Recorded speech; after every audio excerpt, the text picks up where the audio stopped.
Well, let's get into it because I'm sure to your point, you have Okay. your side of the story to share. I mean, look, I wouldn't be doing my job if we didn't start with Yeah. where it ended. So, I mean, you say that you're going in there with the intention of playing your idol.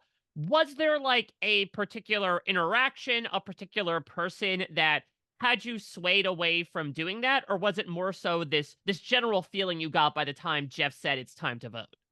Oh, man, I was sick the whole time.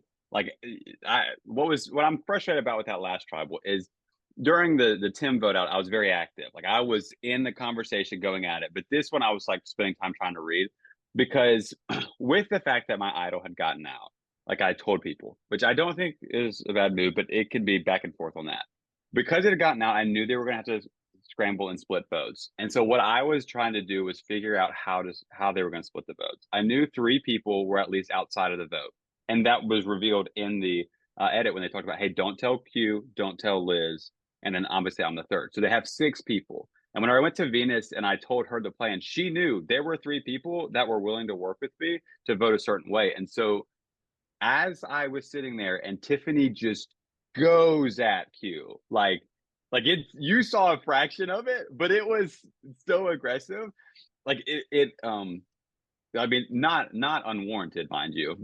Not unwarranted at all. But she was like very pointed, and they got to arguing back and forth. And it wasn't like Jeff was no longer the moderator; it was like them going at each other. I began to think, okay, I'm 90% sure Kenzie is voting for Q. I'm 90% sure Venus is. I know Charlie isn't. I know the Sega three are not. Me and Kenzie had a conversation earlier where she told me before I even told her about the idol, the Sega three are writing her name down. They're deciding they're writing her name down. So we had pretty good rapport. And so when I'm sitting there and Kenzie's like, we're voting Q. Like I know like I can trust Kenzie even if the plan isn't to get Q out. I know she's writing Q. I know Venus is writing Q. And so it came down to Tiffany. I said, if Tiffany is writing Q's name down, it is 3-3. And if Q writes my name down, it's 4-3. But Liz right now is so mad at Q and doesn't want to go with the plan that I was trying to go with Ben. If she writes Q and I write Q, I'm gonna get to this tribal with my idol still.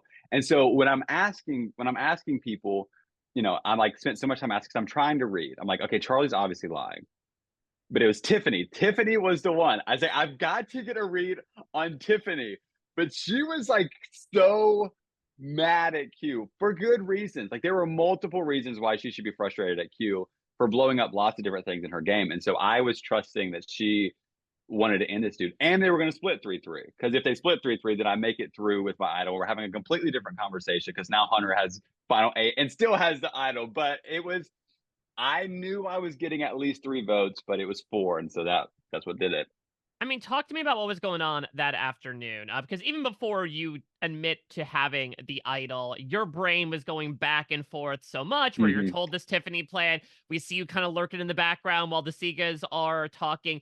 To your point, you feel like you don't really have anyone to trust. You feel like you're starting over from square one. So, what was sort of like Yes. your own emotional rapport that afternoon? So, I mean, when Jeff puts the necklace on Charlie and is like, guaranteed a spot in the final eight, in my head, it's like, well, I got a guaranteed spot too because I'm playing this idol tonight. Well, it doesn't show, and this is like a bad on my part. I can look back like retrospectively, it's terrible. When I'm on that thing, they are actively cheering for me to fall off. Like they are wanting me to be the guy that falls off of this thing. You can tell, but I'm like, I've got to have a chance. And so I go back and I want to work with Charlie and Maria. Like Q did a lot of damage to my game just in his sporadic gameplay. He turned like after the Tim vote, he instantly turned Tiffany against me, or sorry, me against Tiffany because he came and said Tiffany was trying to vote me out. And then the next day, he goes around telling Tiffany that I'm the one who's throwing his name out. I'm the one telling everyone about the idol. And so Tiffany, like now, viscerally does not want to work with me. And by default, Kenzie doesn't either. Venus doesn't like me for whatever reason. And then Liz just blew up our game by voting out our tight alliance of three at final 10. And Hmm. so I'm like, who am I supposed to work with? So my only chance is to work with Charlie and Maria. I respected their game by not telling Tevin. I was like, I have to have some weight in that game. And so I go and I talk with them. Well, then I go and they make that approach about Tiffany. We're gonna blindside Tiffany. I was like, this feels fake, but I will think about it. Like we'll try to do it.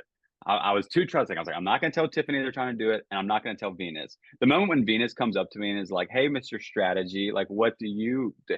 That was after the conversation I had where we were gonna blindside Tiffany. And so I was like, I'm not going to tell Venus Ah. anything of what's happening. And so that's why I was pretty like quiet with her on that Oh, so that front. so that But all happened because that was shown before the challenge. That happened after the right. challenge? So I was sitting Ah. on the boat with Maria and they left and then Q came and sat by me and that's when Venus came over. So we had the plan to vote out Tiffany in that moment and like we can't tell anybody. So that's like I ain't telling. So Q and Venus were both like trying to work with me. It's like I've got a plan that I'm working on. I'm not going to go with y'all because y'all nobody wants to work with y'all. And so I just sat there and spent more time. And when I saw Ben and Charlie and Maria like speaking in hushed tones on the boat, I was like, okay, it doesn't like logically, it doesn't make sense why they would want to vote somebody else out.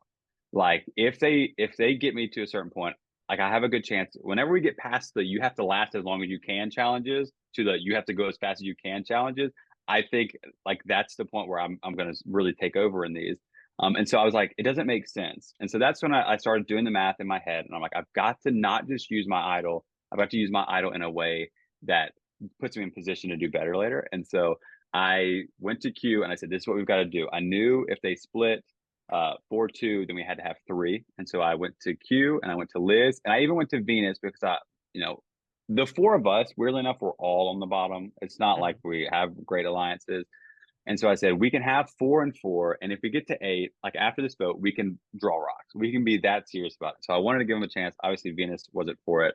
But I was going into tribal. Like I was playing my idol. Even before that, I said, I'm going to play my shot in the dark. If it fails, then I'll play my idol. Like these were like, that was me going in. But when we get there, and I know they know I have my idol because I know Venus told everybody. And because Kenzie had told me all this truth about Sega's coming for me, and then she changed and said, no, it's going to be Q. That's it got lulled into it there.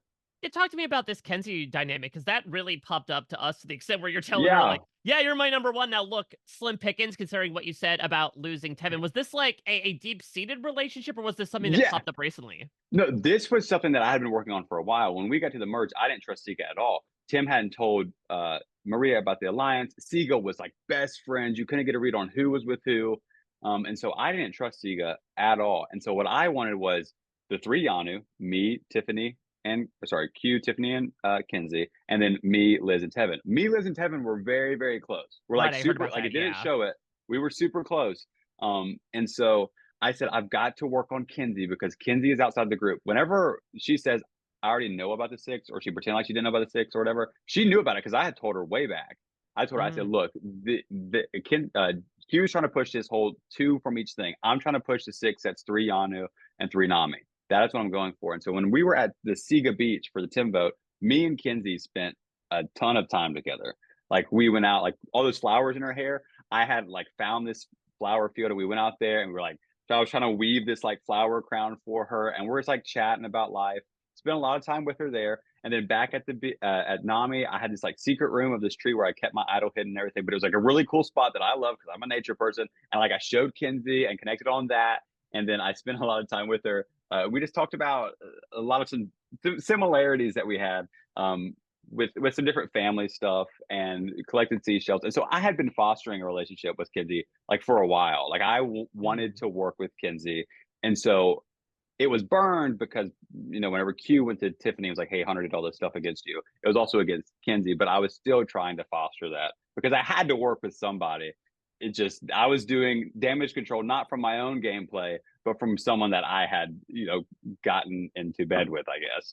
Well, listen, we mentioned Q a number of times, and look, you Mhm. two were pinning each other in the preseason, right? We're Oh, sitting here being like, "Oh, my goodness.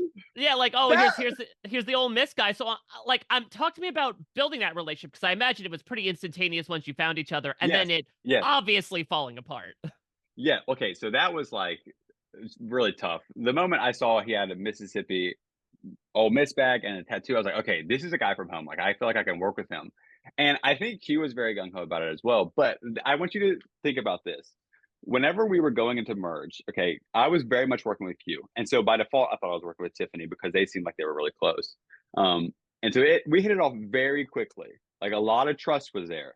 But the moment he came and instantly told me Tiffany's trying to vote you out after the Tim vote, it's like, oh, this guy can't take his foot off the gas even for a second. Like he can't chill out for a second because he just turned on his number one who has an idol to me because they were taught he in his words all they do is kiki on the beach. I can't have that. That's all they want to do is kiki on the beach.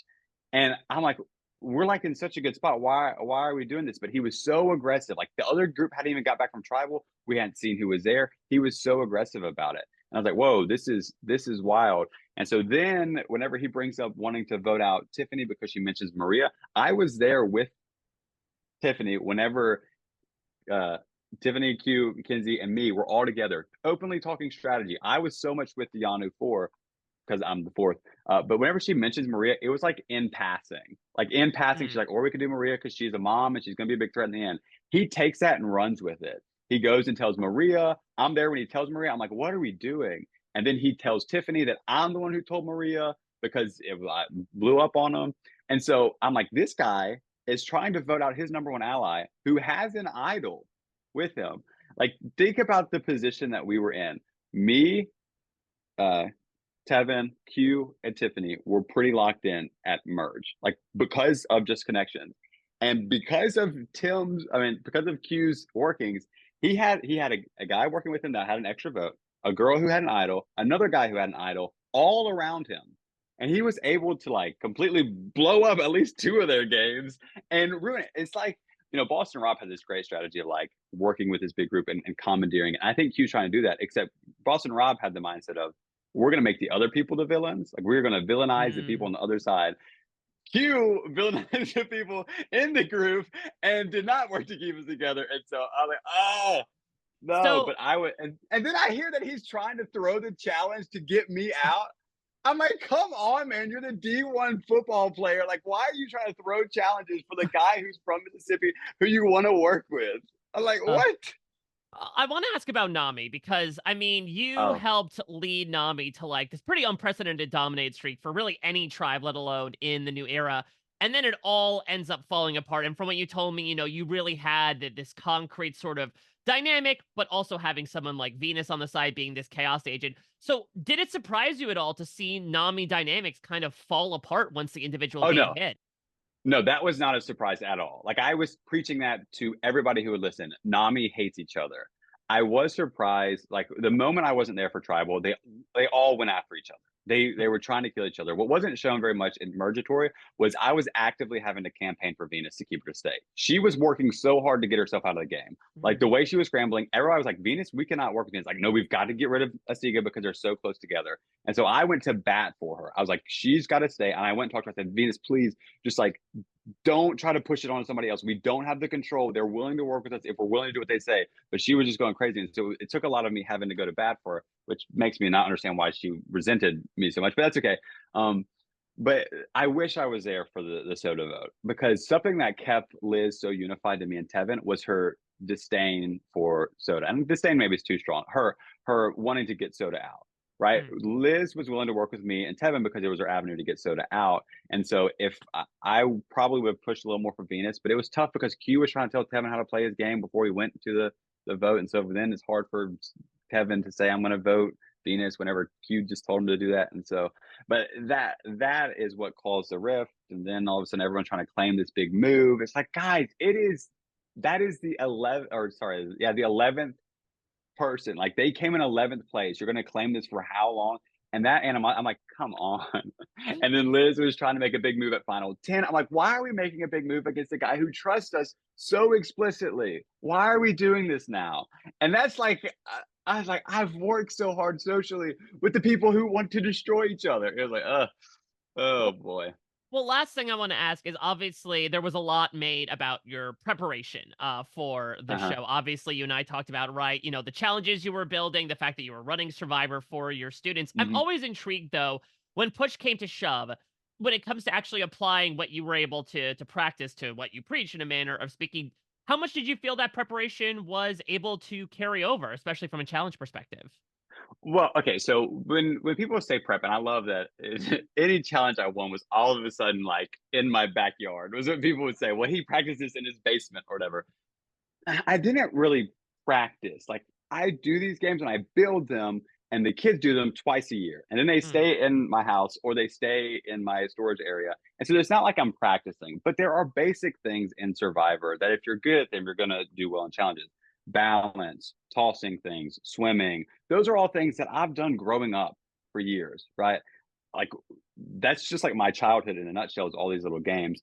But then like puzzles, it's not because I made replica puzzles, it's because I get the idea of how puzzles work. Like the idea of them being like reversible and the idea of how things you should look for. Like don't focus so much on the pieces, look at the design on the pieces. Those things helped me Mhm.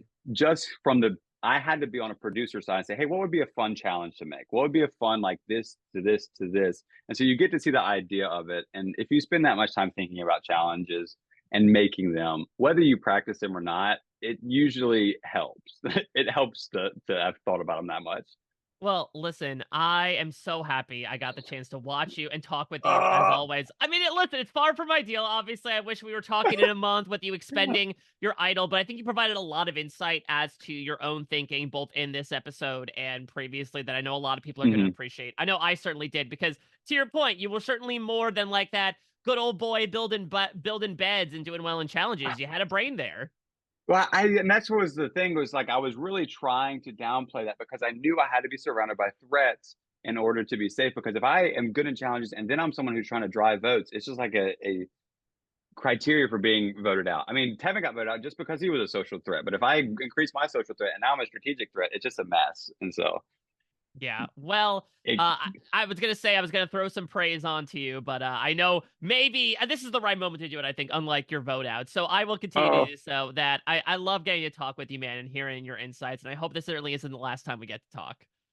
yes, me too. And I always enjoy our interviews. Yeah, They're so man. much fun. Same. This was such a great time. So thank you as always, Hunter. All the best to Mhm. you and yours, and you have a great day. You too. All right, take care, man. Bye bye.